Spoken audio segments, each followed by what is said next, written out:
Good morning. Beautiful day here. Crisp morning out. And I wanted to chat with you guys all. Well, at first I should say, hey, thanks for watching this video. Super appreciate you guys tuning in today. I hope you're having a beautiful day out there as well. And, if you want to check out any more of my stuff, you can go to bendingreads.com. I've got a book over there. It's kind of like poetry-ish stuff. But I don't know. I don't really like describing it like that because, people have definitions. Mine are different. Anyway, back to today. I'm walking to work. It's all somewhat frosty out, although you don't see it too much in the forest behind me. And lately I've been thinking a bunch about fear and anxiety and this notion that when those things are occupying one's field of awareness, it can be all-encompassing. And with that, I feel like those two things don't help us to live in a mindset of abundance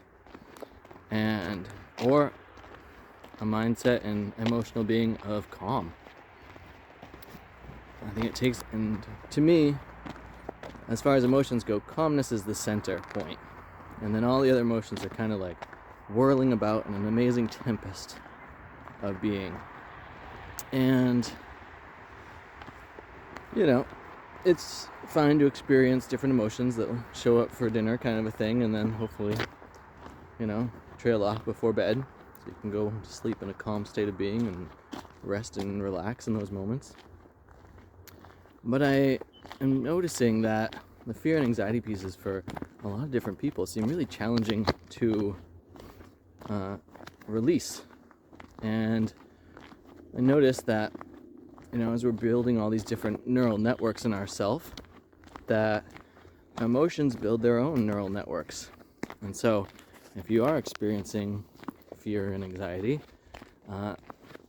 any emotion can become addictive, and those can too. It can be really hard to put them down as we chase the different dragon of oh, what's the next thing to be concerned about? And oh my gosh, I'm so anxious about whatever the thing might be. Wow, this is gorgeous. I gotta get on this. You see all that nice frost on the plants there? I just love these little moments. Thankfully, it doesn't particularly snow too much here, but let's see if we can get the light on that. I just love that. And I find that taking time to appreciate these little beautiful scenic experiences help move me back into the calm place in myself.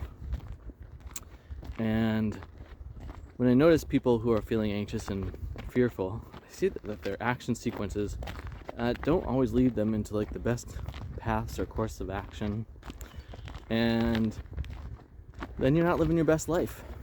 And frankly, I think it's hard to live your best life if you're experiencing a lot of fear and anxiety. Now, sometimes they're real. Hey, if you're in an abusive relationship, you clearly need to get out of that, and sometimes that's easier said than done. And I feel for the people in those spaces and hope that you have the resources around you to navigate that appropriately. However, if you're just listening to the news and you're getting all hyped up on things that are happening outside your world, right now, look at this. All that craze to be anxious or worried about right here in a given moment. And so, again, just take this and appreciate the world that's present. Now, some people might say, oh, Reed, but you're kind of a prepper. You got food put away for your winter to carry you through to the spring, and you have your own little farm, and you keep yourself entertained by being a musician and playing on aerial fabrics and all this kind of stuff. And I say yes, and I don't see any reason to get all hyped up on these matters that I have no influence or control over.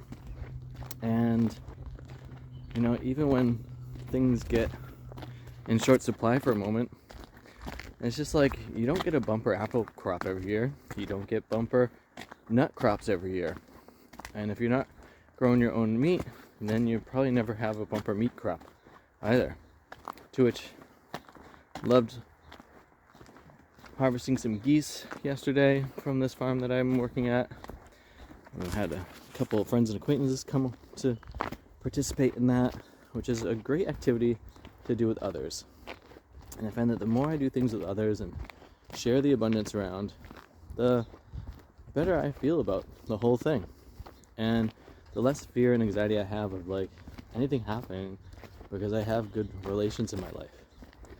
And, just like Jesus, made a bunch of bread and fish or whatever, feed a bunch of people. And just like, I think sharing our stuff when it's necessary builds better relations.